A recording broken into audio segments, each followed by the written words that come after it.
Apa benar penyakit seperti diabetes, hipertensi, sakit jantung, apalagi sakit stroke, gagal ginjal, kanker adalah penyakit yang tidak dapat disembuhkan? Kalau Bapak Ibu didiagnosis, divonis dokter di luar sana sakit yang tadi saya sampaikan, yang saya sebutkan, entah itu diabetes, hipertensi, penyakit tersebut menurut ilmu kedokteran tidak dapat disembuhkan dan harus minum obat seumur hidup. Itu menurut ilmu kedokteran ala barat. Tetapi ada salah satu hadis inilah yang membuat saya pada akhirnya hijrah dari pengobatan medis ke pengobatan holistik, ya. Hadis ini berbunyi, li kulli da'in dawaun. Setiap penyakit pasti ada obatnya, ya. Jadi Allah menciptakan penyakit, berikut juga menciptakan obatnya. Maka berobatlah kamu, kata Nabi. Dan jika obat tersebut tepat ke penyakitnya, tepat kena penyakitnya, insya Allah akan sembuh, tentunya dengan seizin Allah. Bagaimana caranya? Nah, ini tantangan buat kami, tantangan buat para dokter.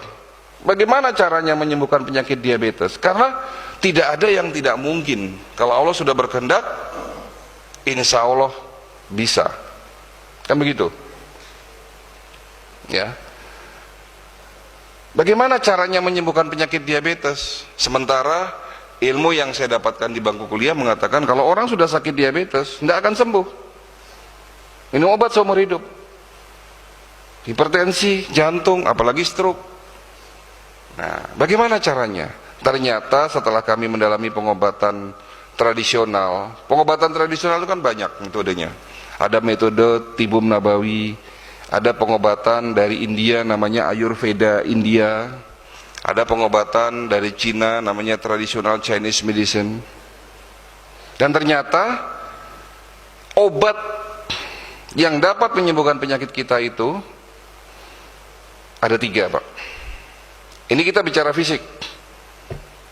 Tubuh manusia terdiri dari 3 unsur, body, mind, and soul. Fisik, pikiran, dan jiwa. Kita baru bicara fisik nih, ya.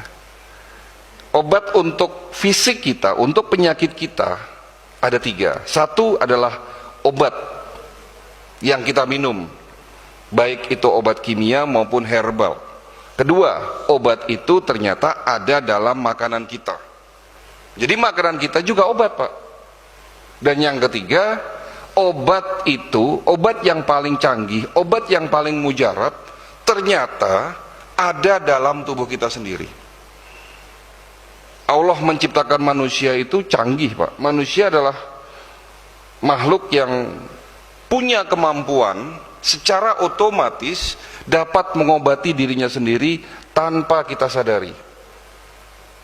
Jadi kalau Bapak terinfeksi virus corona misalnya, sebetulnya tanpa berobat pun, ya, tubuh kita bisa membunuh si virus tersebut dalam tubuh kita. Konsep inilah yang disebut sebagai self healing, ya. Jadi self healing inilah yang menjadi dasar metode pengobatan holistik, yang tentunya pengobatan holistik itu didukung dengan teknologi, dapat pengakuan secara medis, karena apa yang menjadi metodenya itu selalu ada penelitian dan riset yang panjang, ya. Jadi gabungan antara medis dan tradisional.